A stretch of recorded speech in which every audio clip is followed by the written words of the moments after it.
Anga gagné ça. Bon, là, c'était juste un avant-goût pour les Aigles du Mali avant le grand derby de cet après-midi à partir de 16h. Mali, Côte d'Ivoire, Mali, c'est véritablement un derby de l'Afrique de l'Est. Et le derby du journal, tout à l'heure. Le sport, les infos, la musique, l'actualité, de tout amusé et servi à chaud pour vous sur Radio Clédou.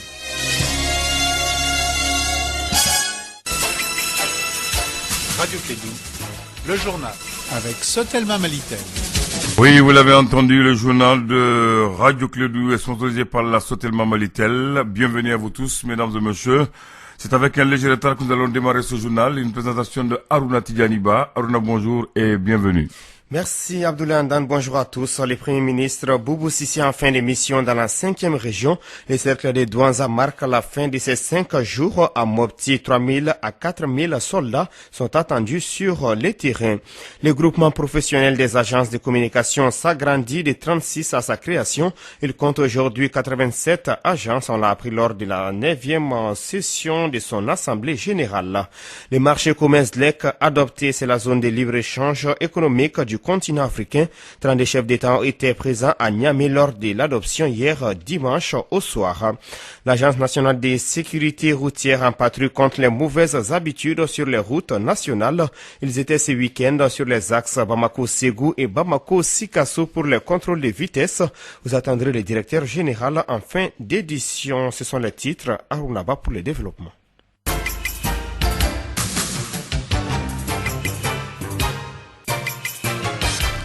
Bonjour à toutes et à tous et bienvenue dans cette édition, la première des Clédou Info. Nous ouvrons par les sports basketball. Les Maliens désormais vice-champions du monde des moins de 19 ans chez les hommes. Ce dimanche lors de la finale de la Coupe du monde des basketball des U19 en Grèce. Les Aiglons d'El Hadji Diko se sont inclinés 79-93 face aux États-Unis. Les Maliens retournent à la maison avec une médaille d'argent historique. Aucune équipe nationale africaine n'avait encore atteint les derniers carrés de la compétition. À noter que les États-Unis ont remporté toutes les Coupes du monde junior, excepté la dernière édition. Bravo aux Aiglons pour cet exploit.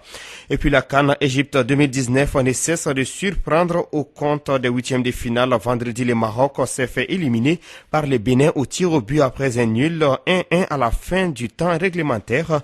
Le Nigeria a battu le Cameroun tenant du titre 3-2. Autre surprise, le Madagascar pour sa première CAN renvoie la République démocratique du Congo à la maison 4-2 au tir au but après 2-2 à la fin du temps réglementaire. Les civils nationaux de la Guinée, quant à eux, n'ont pas pu face aux Fennecs d'Alger qui ont gagné 3-0.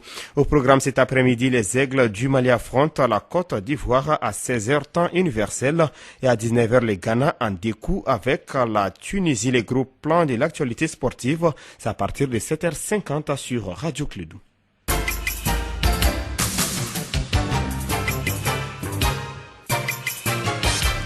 Je vous le disais en titre, c'est par les cercles de Douanza que le Premier ministre du Mali a achevé hier dimanche sa tournée dans la région de Mopti pour la sécurité. Le Premier ministre malien annonce l'arrivée de 3000 à 4000 soldats. L'effectif sur place est de 1500 hommes. Les populations ont pris l'engagement de pacifier la région. Amadou Kassambara est le président des ressortissants de Badjangara. Plusieurs rencontres, réunions, concertations se sont tenues ici à Bandiagara en ma présence et dans les communes rurales dans le cadre de la sécurité et de la réconciliation. On peut affirmer que tout a été dit sur la question. Nous devons continuer à réclamer la paix, à prendre toute initiative dès lors que cette paix ne sera pas concrétisée de façon définitive. Personne, je dis bien, n'est en mesure d'établir les causes des massacres perpétrés ça et là. Ce qui est certain, nous viendrons au bout de cette crise et les auteurs des barbaries seront vaincus très bientôt, puisque la volonté des filles et fils se donnerait la main pour ce faire. À l'unisson, nous devons bannir pardon de nos discours et messages tout propos de haine ou de division à l'endroit des différentes communautés. La réconciliation et la cohésion des communautés requièrent d'éviter l'amalgame de tout genre, de faire des représailles, d'éviter à tout prix la vengeance. Je formule auprès de vous une doléance capitale. À partir de cette visite du Premier ministre, tous vos gestes et faits, votre comportement de tous les jours doivent aboutir à ramener la réconciliation définitive. Je souhaite cette visite du docteur Premier ministre soit la dernière pour parler de paix et d'insécurité. Je souhaiterais par la même occasion que la prochaine visite du même Premier ministre, Dr Boubou Cissé, ici à Bandiagara, se déroule dans une atmosphère de ferveur générale où on ne parlera que de développement et de couronnement de toutes les activités économiques sans crainte de représailles et d'attaques. Amadou Kassambara, président des ressortissants des Badjangara. En plus de l'insécurité, la situation des déplacés est également préoccupante, notamment dans les cercles de Kouro. Adama Dionko est porte-parole du collectif des associations. Mais en réalité, dans le cercle de Kouro, la situation est très très difficile du point de vue alimentaire. Ça fait déjà 3 hivernages qui n'ont pas cultivé convenablement. Il y a un déficit agricole très très très avancé. Et beaucoup de villages aujourd'hui ne sont pas en mesure cette année encore de cultiver. Donc tout cela fait que les populations qui n'ont plus à manger se sont déplacées. Et aujourd'hui la ville de Kouro est remplie. Nous avons plus de 8000 déplacés dans la seule ville de Kouro. On a plus de 8000 dans la ville de Kouro et environnant. Donc c'était quelques ONG qui essayaient de les prendre en charge, mais aujourd'hui c'est plus que... il n'y a plus rien. Vous voulez dire que la distribution des céréales rien servi ou ne servira à rien par rapport au nombre de déplacés? C'est quand même un premier geste de l'État, mais très insignifiant. Et nous, notre souhait est que l'État renforce régulièrement cette situation, parce que les déplacés qui sont là, on ne doit pas les prendre en charge seulement pour 2 semaines, mais pour 12 mois consécutifs, pour qu'ils soient pris en charge durant toute l'année. Et bon, après on verra. Sinon, les premiers dons qui ont été faits, je ne sais pas si ça peut couvrir des besoins de 2 mois.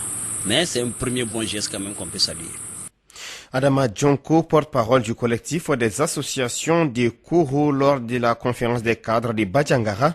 Plusieurs interventions ont été faites. Le juge de la localité a donné son point de vue devant l'assistance. Mohamed Soulemaïga est au micro de Kassim Traoré. Je suis sidéré par ce que j'ai vu par le passé.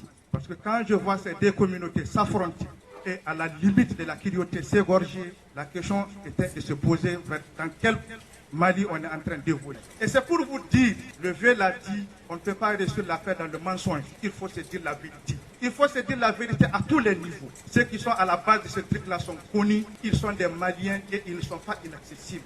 Appelez-les, les mettre en face de leur conscience. On n'a pas besoin de déplorer tous ces morts, tous ces nombres de... Ils sont connus. Tout le monde est connu. Nul n'est inaccessible dans ce pays-là. Nous sommes les mêmes. Mais tant qu'on ne se dit pas la vérité, on va toujours continuer à creuser le fossé.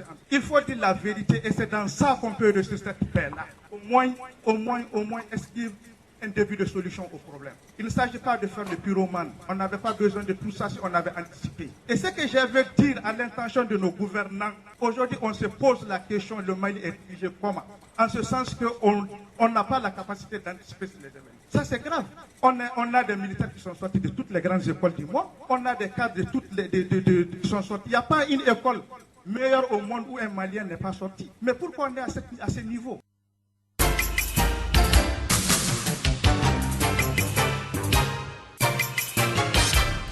On vous le disait en titre, les 36, le groupement professionnel des agences de communication compte aujourd'hui 87 agences.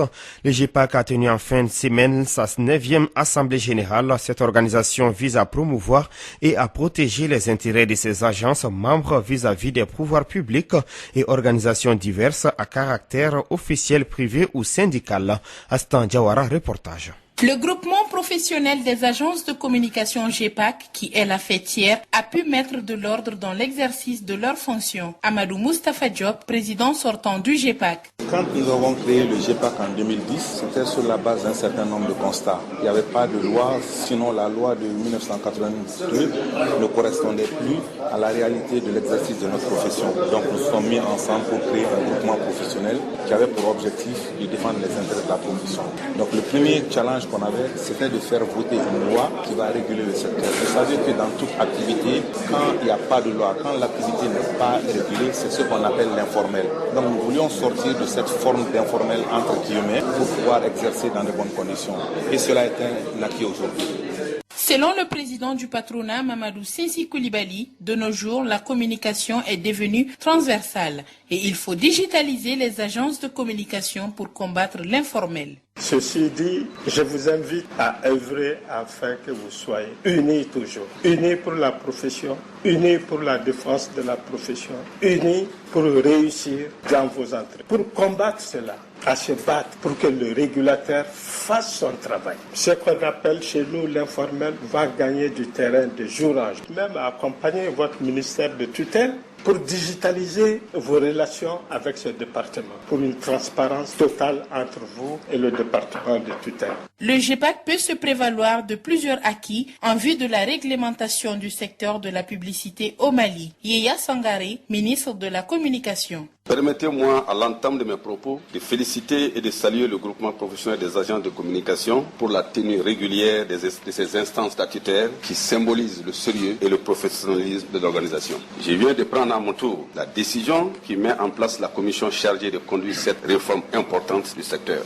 Votre Assemblée générale élective me donne l'occasion d'adresser un message au bureau du GEPAC, à travers lui, à toutes les entreprises qui opèrent dans le domaine de la publicité au Mali. Vous avez aujourd'hui tous les outils et tout l'encadrement juridique qu'il faut pour assainir votre secteur. La balle est donc maintenant dans votre camp. Pour mieux poursuivre sa mission de promotion et d'aide à la régulation du marché de la publicité au Mali, le groupement professionnel des agences de communication s'engage à relever les défis pour l'année 2019.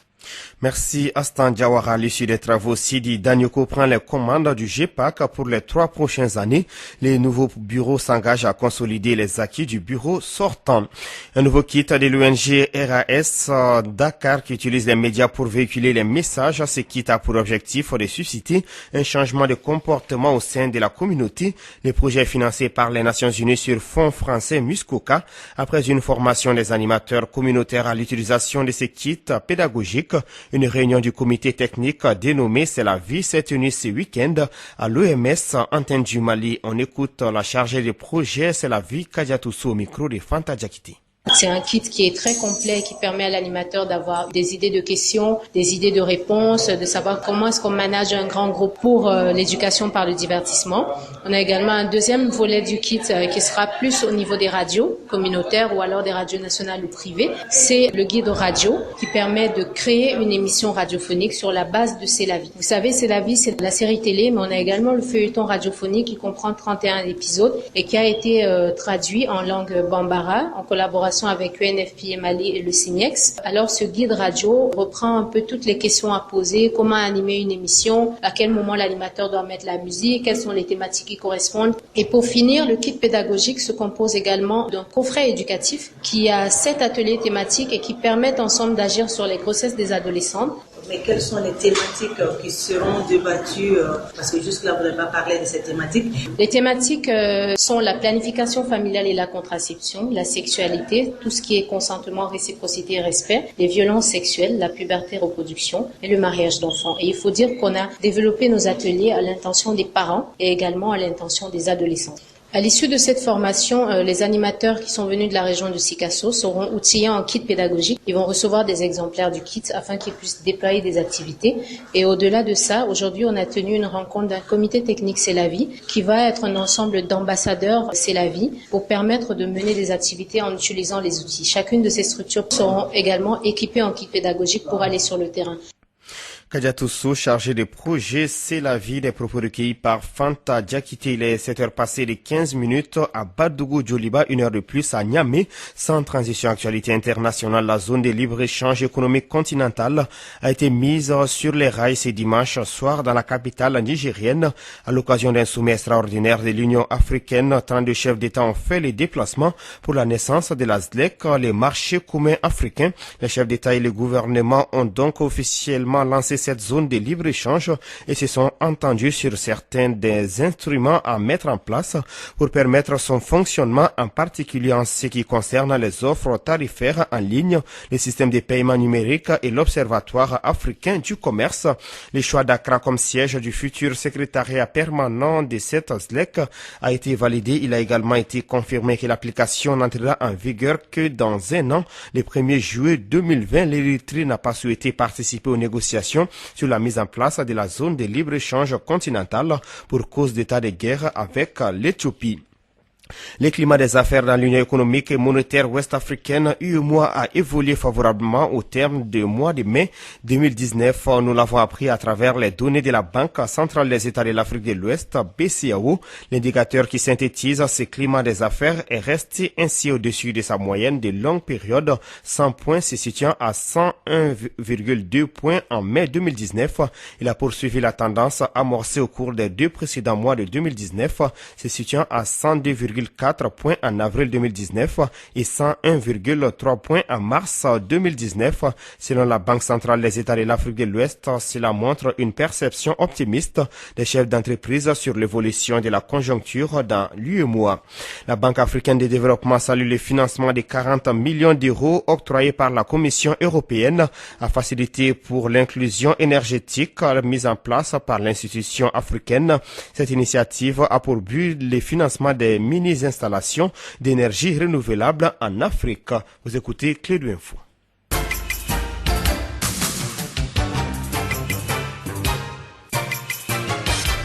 La Naser sur le terrain pour les mesures contre les accidents de circulation, c'est une initiative périodique de l'Agence nationale de la sécurité routière. Elle vise à sanctionner les conducteurs en faute, mais aussi sensibiliser les acteurs sur les causes des accidents de route. Les contrôles de ce week-end ont visé les routes nationales 6, axe Bamako-Ségou et 7, axe Bamako-Sikasso. Le directeur général de l'Agence nationale de la sécurité routière, Mamadou Sidiki Konaté, est notre invité. Cette opération consiste à multiplier les actions sur le terrain pour plusieurs raisons. Vous conviendrez avec moi qu'on est actuellement dans une période de vacances, ce qui fait que le trafic est très élevé sur les routes actuellement. Et ensuite, on est à une période d'hivernage. Il y a les risques liés à l'usage de la route pendant les périodes de pluie. Vous voyez qu'on est en agglomération rurale. La pratique de la vitesse excessive pendant la traversée de ces agglomérations est devenue vraiment un souci majeur. C'est ce qui fait que nous avons décidé, conjointement avec les unités motocyclistes de la gendarmerie, de mener cette opération de contrôle de vitesse des véhicules au niveau de la traversée des agglomérations rurales. La même opération se poursuit sur la route de Ségou. Donc l'opération consiste à contrôler les véhicules qui sont en excès de vitesse à l'approche des agglomérations et pendant la traversée des agglomérations. Parce qu'à l'approche des agglomérations, le véhicule doit être à 70 km à l'heure. Et pendant la traversée des agglomérations, le véhicule doit être à maximum 50 km à l'heure, à ne pas dépasser. Et en interurbain, c'est les 90 km à l'heure qu'il ne faut pas dépasser. On est là dans le cadre du contrôle de ces limitations de vitesse et sanctionner les contrevenants. Mais aussi, au-delà de la sanction qu'on inflige aux contrevenants, nous procédons parallèlement à des sensibilisations des villageois. Parce qu'il faut faire comprendre aussi à ces villageois qu'il y a des règles qu'il faut respecter quant à l'utilisation de la route. Il y a une manière de traverser les routes, il y a une manière d'utiliser les routes et il y a même une manière de s'installer au bord de ces axes routiers. Donc nous veillons ces informations auprès des populations riveraines. La sanction c'est 6 000 francs, 6 000 francs en excès de vitesse concernant les véhicules légers, mais les véhicules poids lourds, ça c'est 6 500. Vous avez compris qu'on est en train d'opérer entre Wélé-Sébougou et Bougouni. Ce tronçon est beaucoup plus fait l'objet d'assez d'accidents tragiques. Malheureusement pendant la traversée d'agglomération des villages. Nous avons choisi ce village parce qu'il y a beaucoup d'accidents tragiques qui sont passés dans ce village-là. Ce village est installé sur cette route nationale numéro 7. Et la route, elle est rectiligne. C'est ce qui suscite beaucoup plus d'excès de vitesse de la part des conducteurs, mais aussi sur un sommet de côte. Donc à la montée et à la descente, facilement les véhicules peuvent aller à des excès de vitesse. Donc c'est pour cela la configuration géographique même de ce village fait que d'énormes excès de vitesse peuvent être constatés. Nous procédons à cette opération très périodiquement, au minimum 2 fois par mois. Vous avez vu il y a 2 semaines, 3 semaines, on était sur la route de Ségou. La dernière opération consistait à contrôler l'état physique des véhicules. Parce qu'on a contrôlé, on a constaté que beaucoup d'accidents tragiques également s'est passé suite à des éclatements de pneus et au non-respect de la visite technique. Donc la dernière opération consistait à vérifier l'état physique des véhicules sur le terrain et sanctionner tous les véhicules qui ne sont pas à l'état de bon fonctionnement ou bien ces véhicules qui n'assuraient pas une bonne sécurité routière. Donc l'opération consistait à sanctionner les contrevenants. Aujourd'hui, on a changé de thème. Cette fois-ci, on est beaucoup plus orienté sur l'excès de vitesse et la vitesse excessive. Pourquoi? Parce que la vitesse excessive, d'après nos statistiques, est la première cause des accidents mortels sur notre territoire.